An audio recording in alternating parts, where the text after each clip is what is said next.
हाँ नेताजी पर्चे दे दें। रुद्रपाल चौहान, जी विधानसभा के राकत। जी। सर्वप्रथम जय हिंद, जय भारत, जय संविधान। आप तो बसपा के बड़े पुराने नेता हैं भाई, जी। शुरू से ही बसपा में लगे रहे हैं, आप अब तक लगे हैं। बसपा का जनाधार दिन पर दिन कम क्यों होते जा रहा है? कम होते जा रहा है इसलिए कि इसमें बहुत विघ्न आती जाती हैं, पुराने नेता सब कट जा रहे हैं। हाँ। 150 नेता लगभग निकल चुके हैं पार्टी बनने के बाद, इसलिए कमज़ोर हो जा रही है। 150 नेता क्यों निकल गए? निकल गए अनुशासनहीनता के नाते। किसके तरफ से अनुशासनहीनता हुई? यही पार्टी कार्यकर्ता जो रहे हैं, हाँ। बहन जी की बातों में न आ करके अपना कुछ मनमानी करते थे, इसलिए उनको निकाल दिया जाता था। अच्छा। और इसके लिए कमज़ोर होती गई। इसके लिए कमज़ोर होती गई। और अभी कमज़ोर उनके होने से नहीं हुई है। पेड़ अगर बरकरार है हाँ। तो फल तो हर साल लगते फिरते रहते हैं। अच्छा। ऐसा नहीं है। हाँ। वह कमज़ोर हो चुकी है। हाँ। और जब आषाढ़ बरसता है तभी किसान बेंगा खाद लेकर के जाता है खेत में। लेकिन अभी देखा जा रहा है नेताजी बसपा परिवारवाद में आ गई, परिवारवादी पार्टी दिख रही है। परिवारवाद तो कहाँ नहीं है। सोनिया में देखिए, राहुल में देखिए, सब परिवारवाद है। लालू में देखिए, सब परिवारवाद है। अखिलेश में देखिए, परिवारवाद का अतिशयोक्ति है। नहीं, अखिलेश तो बढ़िया है, उनकी सरकार बनने जा रही है। उनकी सरकार क्या बनेगी? बन जाए तो अच्छी बात है, किसी नेता का निंदा नहीं करते हैं, लेकिन लोग वादा के मुताबिक बदल जाते हैं। जितना मनमानी अखिलेश सरकार में चला उतना किसी सरकार में नहीं चला, इसलिए कि उसमें बहुतेरे मालिक हैं। कभी परिवारवाद का झगड़ा होता है, उससे कमज़ोर हो जाते हैं। अभी 2009 में इलेक्शन हारने का मेन कारण था कि घर में विद्रोह मचा था। शिवपाल यादव खुद टांडो फैलाए थे। इसके लिए यादव बिरादरी के लोग कहते थे कि जब घर में ही नहीं संभाल पा रहे हैं तो बाहर सरकार क्या देखेंगे वो। इससे बसपा क्यों कमज़ोर हो रही है, ये मैं जानना चाहता हूँ। बसपा कमज़ोर नहीं है, यह तो कहने की बात है कि वो कमज़ोर है। कमज़ोर है नहीं। उसका वोट परसेंटेज पूरे भारत में है, किसी भी प्रांत में। यूपी में भी बसपा का परसेंटेज कम नहीं है। अच्छा, बसपा किसी से 2024 में गठबंधन नहीं किया अभी तक, ऐसा क्यों? बट गठबंधन कर ले तब भी अच्छा है, न करे तब भी अच्छा है। लेकिन अगर योगी सरकार को हटाना है, मोदी सरकार को हटाना है, तो उसके तहत जो है कि गठबंधन करना होगा। कैसे योगी सरकार को हटाएंगे? योगी सरकार, मोदी सरकार तो काम अच्छा कर रही है, विकास हो रहा है, विकास की गंगा बह रही है। विकास 22 जनवरी को श्री राम प्रभु अपने घर में आ रहे हैं, प्राण प्रतिष्ठा होने जा रही है। वो तो मोदी सरकार तो अच्छा काम कर रही है, लेकिन बसपा का जनाधार कम क्यों हो रहा है? जनाधार कम नहीं हो रहा है भाई, कम नहीं हो रहा है, बढ़ रहा है। इसकी बार इलेक्शन में पता चल जाएगा। क्या पता चल जाएगा? कितना जाएगी सीट बसपा की? बसपा की सीट कम से कम 50-60 सीट जाएगी। 50-60 सीट निकल जाएगी बसपा जी।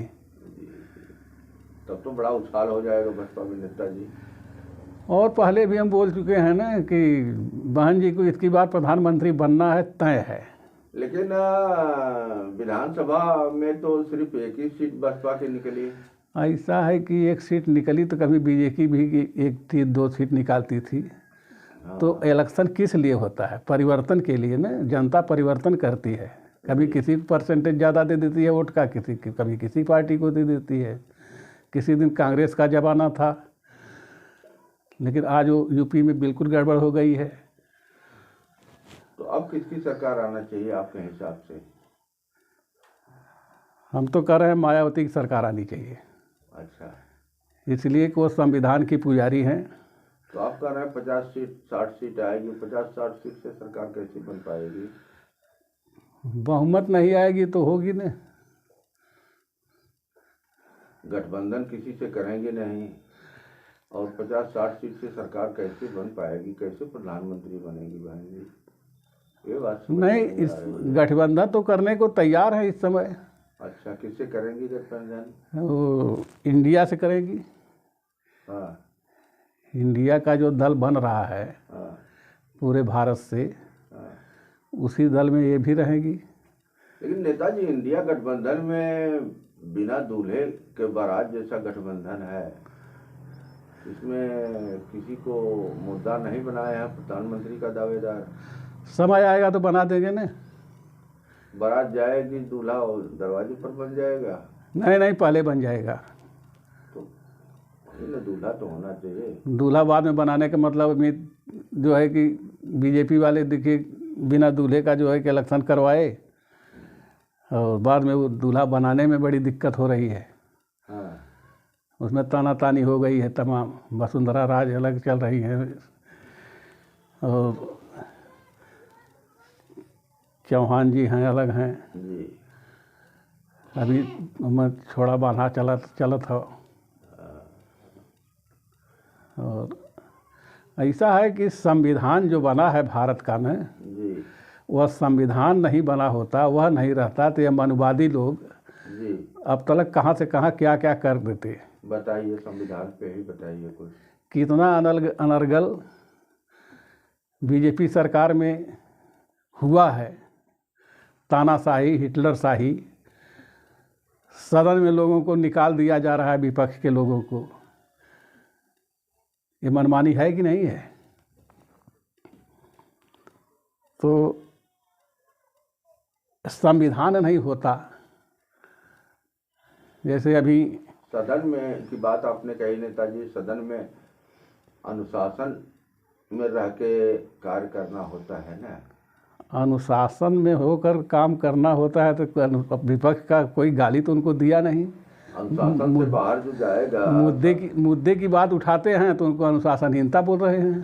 तो अनुशासन, मणिपुर कांड हुआ, अनुशासनहीनता होगी तो उस पर तो सदन कार्रवाई। मणिपुर कांड का विवरण पूछने में जी, और तमाम जो जघन्य अपराध हुआ है, इन लोगों का मुद्दा रखने में यह क्या उनके खिलाफ है? उसको तो उन्हीं से पूछा जाएगा जो घर देश का मालिक है। उसको पूछने पर हटा दे रहे हैं, निकाल दे रहे हैं। हिटलरशाही ये भी है। और संविधान नहीं रहता तो शायद कोई गुंजाइश नहीं होती। संविधान की ही देन है। हाँ, तो संविधान की देन वो भी तो है कि जिसके तहत वो लोग बाहर किए गए। संविधान की देन नहीं है, यह मनुवाद की देन है। यह मनुवादियों का संग्रह हुआ है इकट्ठा। इसके लिए जो है कि वो निकाल रहे हैं, मनमानी चला रहे हैं, मनमानी चल रहे हैं। और कभी किसी घटना के लिए मोदी जो है कि कभी जवाब नहीं दिए उसका, न सदन में कभी उसकी बात किए। मोदी तो बहुत अच्छा काम कर रहे हैं, विकास की झंडा बहा रहे हैं। मोदी तो फिलहाल राम राज आने वाला है। राम राज आने वाला, तो राम का राज कैसा था? राम ने बाली को मार दिया, उसका क्या गुनाह था राम के प्रति? जनता भी खुश नज़र मोदी जी से आ रही है। जनता खुद नज़र नहीं आ रही है। वही जो मनवाद के लोग हैं या बहकावे में जो लोग हैं, बैकवर्ड के लोग, वो लोग अब धीरे धीरे बैकवर्ड के लोग 5 किलो गेहूं दे करके उसके बाद धनी लोगों को धनी बना रहे हैं, गरीब को गरीब बना रहे हैं। यह जनता को बहुत सुख सुविधा दे रहे हैं, बहुत विकास कर रहे हैं, लेकिन गरीब घोषित कर दिए ना 80 करोड़ लोगों को। 80 करोड़ लोगों को घोषित कर दिए तो गरीब हो गया भारत की अमीर है। तो 2024 में क्या रिजल्ट आने वाला है नेताजी? रिजल्ट देखिए जनता जनार्दन के ऊपर है, ये क्या करती है क्या नहीं करती है, लेकिन हमारी समझ में आ रहा है कि जो राहुल जी जितना मेहनत कर रहे हैं उसके मुताबिक से सरकार बदल जाएगी। राहुल जी तो आलू को भी सोना बना देने की कवायद रखते हैं कि ऐसी मशीन लाऊंगा कि आलू से सोना बनेगा।